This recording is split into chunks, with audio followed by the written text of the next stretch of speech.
What's up, everybody? I know that was probably some weak confetti, man. But what's going on? This your boy Anthony Blake Jr. back.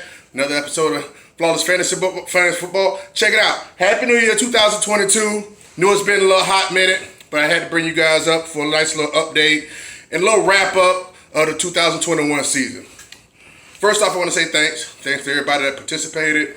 I appreciate y'all. It was fun. It was really fun. And we're going to do a season 2 of this for sure, because I felt inspired to do so. I'll be making some changes and stuff like that. But nevertheless, we're going to run it back.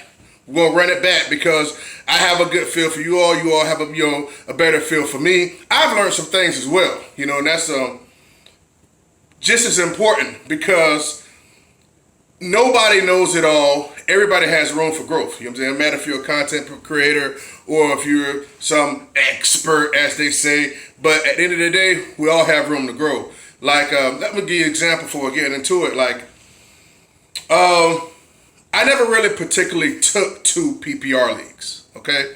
And so I had to learn this season how to value PPR wide receivers on a higher scale than I do with running backs, because even though I knew this, I didn't know how much, I wasn't fun with how much you can catch a pass for 2 yards and fall on the ground and you get 1.2 points. It'll take a running back three solid runs to get 12 yards, so it's just easier to get those points and manufacture those points. So I was always kind of, I didn't like, the whole PPR aspect. I thought it was easy to manufacture points and I thought it was point grabbing. But nevertheless, that's the beauty of fantasy football because each league, there's so many different settings. I'm not in the business to tell somebody don't play PPR, don't play without a kicker, only play super flex. It's depending on what the people that's in the league want to play. And I see that all the time, even with the highest, most tenured fantasy football platforms telling people, oh, don't waste your time, don't do this, don't play in the week 18. Listen, let these people play how they freaking want to play. If you don't like it, get the hell out. You know what I'm saying? Or whatever. That's what I've done. So I've learned to navigate those waters a little bit better as it pertains to PPR. So I've learned to sharpen my scope as it turns to that. So I learned a lot from that. Also missed some things, hit some things this season. But again, nobody's gonna harp on that. Of course, like, I'm in the business for stepping outside of the scope. Yeah, you can get a guy. Let's say, for instance, I wasn't on the Mixon bandwagon and the Connor bandwagon because their track record showed a certain thing, But guess what? Those guys hit. But I'm not finna sit out here and tell anybody to use their late first rounder on a guy that. Now, also, when I said like Mixon, I also said, listen, if he won't do it this year, he's never gonna do it. So there was a path for him to do it, but I'd rather someone pick someone else that was safer, that's had a better chance to be there, via someone like that. So I'm glad he showed himself, 'cause I don't have a problem with Mixon. But, it is what it is. So it was a great ride. Far as I get into some things in which we're going to do in the off season, I'll make sure I give a video or two every week. Now when I say that, we're going to just be talking about different things, maybe from quarterbacks, what we think about. We'll do some comparison between players and things like that are going around the same ADP. So that should be fun. I'm into the draft scene, but we'll do some stuff around there too, as far as, okay, what this person, if they're drafted this situation, may mean to fantasy football. So I'm definitely going to put out a video every week. I'm going to stay in contact with you guys, possibly too, but we're just enough to, mingle. I'll throw some YouTube shorts out there to try to bring some other people on if need be. But I'm going to be honest with you. Again, I'm not trying to do this for a profession, so I'm not trying to ride with everybody else. I'm giving you my honest assessment, not just because what everybody else out there think. So at the end of the day, I like our little tight-knit group. I like it, so, but then again, I'm in the business also sharing my viewpoints to people that want to take it in, because it's, different ways to play fantasy football based on how you want to play it. Like, for instance, like some people like playing with players on their team or 1 or 2 players. I know people that have won that way. Also know plenty of people that's lost that way. Like, I'm a 49er fan. You guys haven't seen a 49er on my team at all. No, I still did.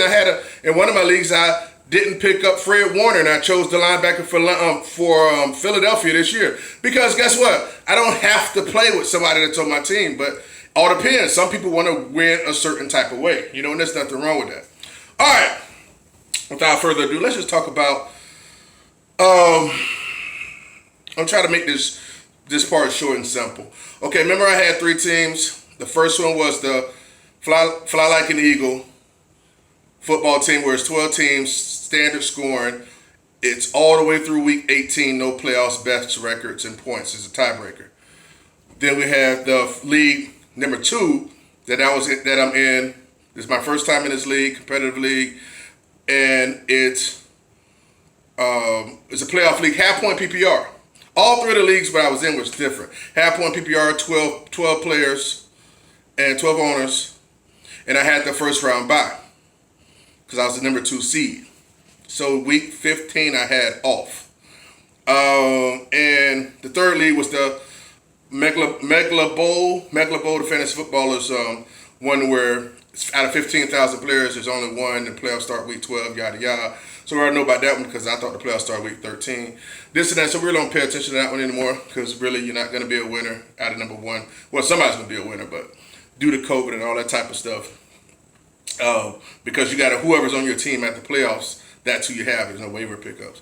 In which I kind of like that, but we should have stayed up on top of it. But that was the league I cared about the less. But we're not going to focus on that. We're going to focus on League 1 and 2. Now, the League 1 and 2. Oh, man. Like I said, I'm going to try to keep it. Oh, I had some confetti right here. Look at that. What happened in League 1 of not last week. Last week I lost. Week 16 I lost. I lost soundly. Wasn't an issue. But week 15 was I guess I'd say, turning point for that league. Because actually, we had a guy that was in our league that he wasn't putting in his lineup recently and stuff like that. And at the end of the day, I told myself I didn't want to win a certain type of way. I didn't want to win with him not having players in, like not having he had Lamar Jackson, but he still had him in the lineup. He had another wide receiver that was out. I believe it was Hopkins, and he was in the lineup, but he was out. So what I did was I told my boy that was in the league in which he was in third place at the time and I was in second. I said I didn't want to win like that because I have a values and a moral compass, and I say, listen, I'll send a reminder for him to update his lineup. That was earlier in the week. But COVID hit, and it was some mistakes made when I look at it. On waivers, on this waivers, you can only do 2 transactions, up to 2 transactions on Wednesday. So we can't pick up players Thursday, Friday, and Saturday. It really forces you to manage it. Really, that's the thing I like about this league, but it's no longer in existence after this year because we started up in 2001. It's been died down for 3 years, and we just had one more spot left on the plaque to put the champion, so we just started it up for one last year. So it's not continuing after this year. But it's a very competitive league, and it forces you to manage. Now, I know a lot of people that probably felt like, they're used to picking up people on Friday night, Saturday night. Okay, that's okay, but that's not how this league is. So I messed around and picked up 2 running backs on waivers week 15 instead of picking up Gabriel Davis, because everybody know I endorsed Gabriel Davis early in the season, the off season, and but I thought somebody was going to pick certain running backs, but nobody did, and I ended up getting 2 running backs on first and second rounds. The person in first place got Gabriel, and that was the week when Lockett hit the COVID up on me, and when Brady threw like no touchdowns and a fumble and a pick, and scored like 9 points, and I gave him the Ham and Egger Award for the freaking week. Long story short, I lost by 0.2 points. So I didn't do what I was supposed to do on the waivers. I couldn't make up that. So I was supposed to start 3 wide receivers, but I couldn't because I only had 2 active ones. And I lost by 2 points. No, 0.2 points. Oh, but before I mention all that, I can't go without saying, my boy ended up hitting me up because it's third place, and we're real competitive. We're like arch rivals and stuff. Brother to me. He hit me up and he was like, hey, you're going to text Natural Born, that's the name of the one guy's team. You're going to text them and let them know to put in their lineup. Now I'm at work, you know what I'm saying? I'm like, okay, well, I said I was going to do it. But I did, I looked at the team, I looked into the site, and I saw that I didn't have Lockett. And he was on COVID. So I really didn't want to do it because now I'm down a player. So yeah, I mean, I felt like I didn't want to do it, but I shouldn't have had to do it. But I'm down a player. So I ended up putting out a text for people, to a group text saying, hey, listen, make sure you put in your COVID player designation. It's just like a reminder to tell people to put in their alternates for COVID, whatever. So that kind of jogged his memory. He took Lamar to lineup, and chances are he wasn't going to take Lamar to lineup because he been and Hopkins out of lineup, put him in an affordable lineup. And the guy from Odell, he came back off COVID, so everything worked right. So at the end of the day, I had a guy on COVID and he had a full lineup, even though it looked like he wasn't going to have people to play because they moved again, yada, yada. And I lost my point too. I'll be honest with you, that don't sit right with me a little bit, and I'm hoping that doesn't come into play because, I mean, I wouldn't have handled it like that. I'd have just let the cards fall when it be. I wouldn't have kind of finagled somebody to, hey, remind this person to do a certain thing because you said you would. You know what I'm saying? But it is what it is. Enough of that crap. And last week I lost just straight up. So I'm in third place in that league. And there's still a chance that I can actually win, but the dude that's in first and second place would have to lose. I'd have to win weeks 17 and 18, and the dude that's in second place has to beat the guy in first, and I have to make sure my points are up. Nevertheless, I truly just hope at the end of the day that dude's in second place loses, the guy in first place wins. It's not an issue. So we'll see what happens. So sorry for that rant. I just tried to give maybe half of it don't make any sense. I'm going to show you what it looks like, and then we're going to get into the main juice of what's going on for this week, the highlight of the week. I'm going to show you the standings. It's week 17, so it's 2 more weeks, and the Fly Like an Eagle, the one I just discussed.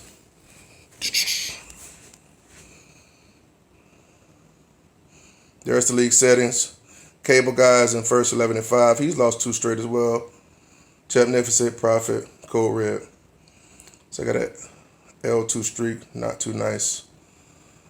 So 2 more weeks left. He got a lot of points. He averaging 131. So if he wins and he loses, no matter what, he wins because week 18 he'll be up by a game. So no matter, because them two actually play each other week 18. So if he loses and he wins, he has way more points than him. So it wouldn't matter what happened because he wouldn't be able to catch him. So I'm just see where the cards fall. It is what it is. So we'll see what happens. I'll let you know how things would have played out if this, that, and the other. So third place, I'm pretty sure I place. Hopefully I place. But the meat and potatoes is team 2. Team 2. I finished in second place in that league. First time me being in that league. Then this league, I'm the person on the outside, the invader. And mind you, I had a bye week 15. Played a guy week 16. On paper, dude had a real good team. As we know basically how I'm talking already, I ended up actually winning that game. But it is wild too because it's a lot of trading in this league. I mean, they're kind of close-knit and stuff like that, and man, they just be trading. They're trading whores, you know what I'm saying, at the end of the day. But hey, I ain't knocking it. That's how they roll. To me, I don't like trading because trading kind of costs you. Just like I got rid of Claypool in the first league because I knew I would never play him, especially because I had Elijah Moore, thinking, I would never need Claypool if I got Elijah Moore as a wide receiver 3 or 4, 3 at the time. And then I ended up picking up Osborne as like a 4 or 4. So I I traded Claypool maybe before, but guess what? I lost by 0.2. Had I had Claypool still, because I traded him for Jordan Howard and some other crap, you know what I'm saying? But I have a weakness when it comes to running backs. You know what I'm saying? I have to learn to start letting that go because it bit me. I knew I was going to never start Claypool, so I ended up trading him. And had I played him in that week that I had Lockett, I'm talking about the first league, I had Lockett in the first league, Claypool ain't do nothing but like 1.2 points. But guess what? That would have been the difference, and I would have won. And me too. At that point, I wouldn't have lost by 0.2. I'd have won by a point. So that's how it bounces. That's why a lot of times I don't endorse trading, because sometimes it just come back and bite you. Not in a huge way to where somebody blows up, but it can just come back and bite you. You know, depending on your league settings. And I needed this freaking scrub to give me that freaking 1.2 points to freaking manifest the victory, but it didn't happen. So, hey, you live and you learn. You know, you got to be patient. You know, that was his purpose for being on my team, obviously, because he served as a decent wide receiver 3 the first part of the season, first third, before I started benching him. But that was his purpose in the back end of the season, to save me a win, but I didn't do that. All right, anyway, let's talk about Team 2, what we're really here for, right? That's what we're really here for. Last week, week 16, I played a team's named All or Nothing. He was the number 6 seed, and I was the number 2. So after my bye, I played him. He had Kyler Murray, and as his running backs, he had Miles Sanders, Ronald Jones, and his flexes were his wide receivers were Tyreek Hill, Jamar Chase, and Devontae Adams. And Devontae Adams had 2 touchdowns, like 28 and a half half-point PPR points. But I'm going to just go ahead and show you what time of day it was. He had 110 points, All or Nothing. 110 points. And I had 150. As you can see, Kyler Murray, there we go. Josh Allen, snap with 38. Nick Chubb, 27. Antonio Brown, 15. Tyreek Hill had at 2.9. Correct me if I'm wrong, everybody, but I don't think people do too well right after COVID. I haven't seen a wide receiver yet come back from COVID and actually perform well. And Mooney, I was going to play Pittman that week, but I put in Mooney because I just felt it. But Pittman did have 12 and a half points, and Mooney ended up with 8. Jamar Chase, he had like 150 yards receiving or something, 140, whatever it was. Everett came through. Look how he outperformed Gronk. Cordell Patterson had 8. Ronald Jones did his thing. Antonio Gibson scored for me. Bass. And I picked up Eagles defense like maybe 2 or 3 weeks before, because I knew I wasn't going to play New England's defense against Buffalo. Wasn't going to do that. And he picked up Chargers defense. They had a good look playing against Chargers. Chargers had a good look playing against Houston, but guess what? It didn't work out for them. -1. They had Dillon on the bench, Patterson, Pollard, Robbie. He left Waller on the bench, but that wouldn't have helped him. All right? So, that was that league. Got through. In the championship game. In the championship game this week. And I played. It was fun actually watching the other teams duke it out, because they went down to Monday night in that league. Someone had on the running back Duke Johnson. And Duke Johnson need like 5.5 points or something. I think he ended up getting him like 6. It went down to the wire too. The dude didn't get the freaking last little carry until he wanted the last carry. The dude, it was like 2.5 minutes left in the game. So that was kind of wild. So that was exciting, because I would have never stayed up and watched that freaking game. Like, I didn't give a crap about no Dolphins. But that was a good game. Nice matchup. So here it is, championship game, week 17. And I'm playing against, oh man, it's 12:08. 12:08 and I still had decisions to make. I'm trying to post this up before kickoff. I'm playing against the team Venom. He was the 5th seed. So I'm still number 2 seed. The fantasy Super Bowl is here. I'm gonna tell you, I'm gonna read you off his team. He has Patrick Mahomes, Aaron Jones as running back for Sunday night. Yeah. I'm worried now because Kirk Cousins isn't playing. Like, how damn convenient. So I just feel like freaking they're gonna get ran through tonight. Minnesota just may get ran through without a quarterback. Anyway, he has Patrick Mahomes. I'm playing against his running backs are Aaron Jones, Singletary, and Burkhead at his flex. Now, for some, I'm a 49er fan, so I'm hoping Burkhead get him a solid 4. So, and Singletary is Singletary, but I'm hoping that he revert back to being Singletary and Josh Allen just snaps. Of course, we know he will snap. He should. So he has Patrick Mahomes. His running backs are Aaron Jones, Singletary, and flex is Burkhead. Wide receivers are Keenan Allen and Cooper Kupp. And his tight end is Andrews playing against Baltimore. So Baltimore plays against Rams.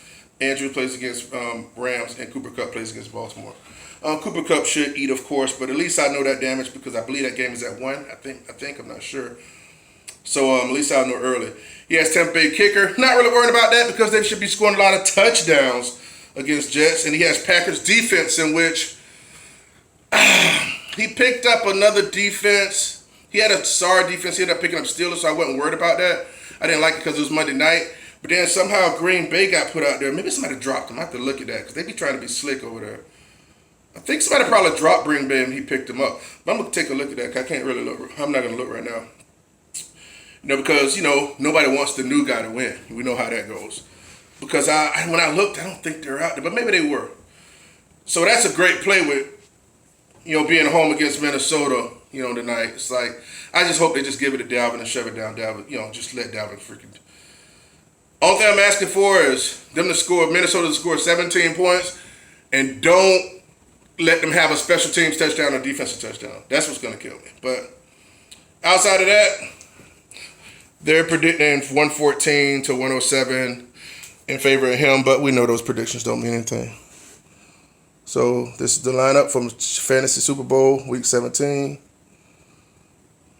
Josh Allen, Patrick Mahomes, Nick Chubb, Antonio Brown, Keaton. I have Pittman in now because Wentz is gonna play. Gerald Everett, Patterson should get used a lot versus Buff. And I got Boston Scott in there. As you can see, Antonio Gibson is not in there because he is. They put him on IR or the COVID list, one of the two. COVID list. I put him on COVID list. I'm like, how convenient. Patriots against Jacksonville. That should be a lot of juice. I mean, a part of me want to put in Dillon because I feel they're going to be up so much that he's going to run.